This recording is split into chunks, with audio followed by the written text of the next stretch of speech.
Hi friends, ఈరోజు నేను ఫంక్షన్లో చేసే విధంగా ములక్కాయ మసాలా కర్రీ చేయబోతున్నాను.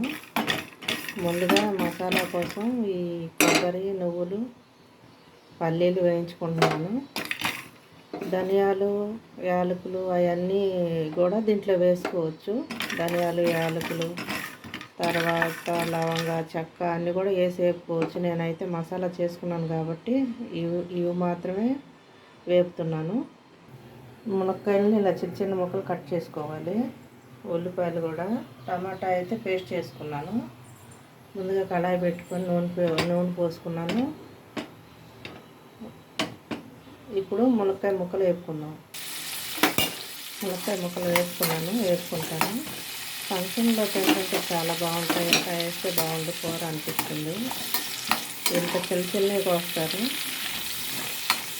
ఒక ముక్క ఒకసారికి నావలొచ్చాను. నేను వేగాక పక్కకు తీసి ఆనియన్స్ వేస్తాను. ఇలా వేగితే చాలండి, తీసేసి పక్కన పెట్టుకుంటాను. ఈలోగా టమాటా వేసిన జార్లోనే ఇవి కూడా వేసి పేస్ట్ చేసుకుంటాను. అదే ప్యాన్లో ములక్కాయ ముక్కలు తీసేసిన తర్వాత ఇవి వేసుకున్నాను. టమాటా పట్టిన దాంట్లోనే అవి మిక్సీ వేసుకున్నాను. దీంట్లో ఉప్పు వేసి కలుపుకుంటాను. ఇవి త్వరగా వేగుతాయి. ఇలా వేగితే చాలు, ఎందుకంటే కూరలో కూడా ఉడుకుతాయి కాబట్టి పచ్చడి చేసినట్టు అవసరం లేదు. ఒకసారి చూద్దాం ఫ్రెండ్స్. కొంచెం ఇలా వేగినాయి. ఇప్పుడు అల్లం వెల్లుల్లి పేస్ట్ కూడా వేసేద్దాం. ఒక చిన్న స్పూన్తో 2 స్పూన్లు ఫ్రెండ్స్. కూరకు సరిపడా వేస్తే చాలు. ఎక్కువ వేసుకుంటే చేదు వచ్చింది. అలా కొంచెం పసుపు కూడా వేసుకుందాం. కలుపుకున్న తర్వాత టమాటా ప్యూరీ వేసి కలుపుకుందాం. టమాటా ప్యూరీ కూడా వేసుకుందాం. మిక్సీ వేసుకున్నానండి 3 కాయలు సరిపోతుంది. నేను వేసే ములక్కాయలకి ఈ టమాటా గుజ్జు సరిపోతుంది. నూనె పైకి వచ్చే వరకు కలుపుతూ ఉండాలి ఫ్రెండ్స్. మాడకుండా సిమ్లో పెట్టి కలుపుతూ ఉండండి ఫ్రెండ్స్.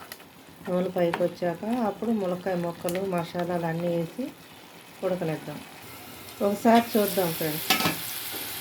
నూనె పైకి వచ్చింది కదా, ఇలా కలుపుకుంటే చాలు. ఇప్పుడు కొంచెం కారం వేసుకుందాం.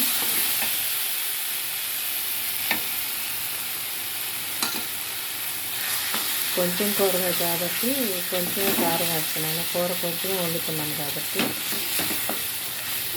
ఇప్పుడు మనం పేస్ట్ చేసి పెట్టుకున్న మిశ్రమాన్ని వేసేసుకుందాం. పేస్ట్ చేసుకున్నాం ఫ్రెండ్స్. ఈ పేస్ట్ అంతా పోసేసుకుంటాను. ఇదే గ్రేవీ. ఇంకా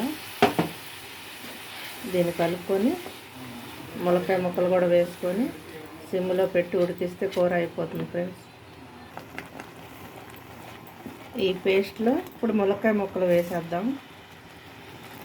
అదంతా మసాలా, అదే గ్రేవీ మసాలా. అంటే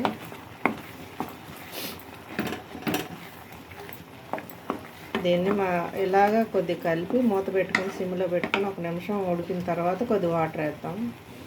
ఒకసారి చూద్దాం ఫ్రెండ్స్. ఇది అడుగంటకుండా కలుపుకోవాలి, ఎందుకంటే ఇది కొబ్బరి, నువ్వులు, పల్లీలు పేస్ట్ కదండి, కొంచెం అడుగంటుతూ ఉంటుంది. అదే మిక్సీ జార్లో కొంచెం వాటర్ పోసుకున్నాను. ఈ వాటర్ కూడా దీంట్లో పోసేసుకుంటాను గ్రేవీకి సరిపడా. ఇది కొంచెం మధ్యలో కొత్తిమీర వేసి దించుకుందాం. ఇదే ఫ్రెండ్స్ ములక్కాయ మసాలా కర్రీ. ఫంక్షన్లో చేసే విధంగా ఉంటుంది, చాలా బాగుంటుంది. కొద్దిగా ఉడకనిచ్చే గరం మసాలా, కొత్తిమీర వేసుకొని 1 నిమిషం ఆగి దించేసుకుందాం ఫ్రెండ్స్.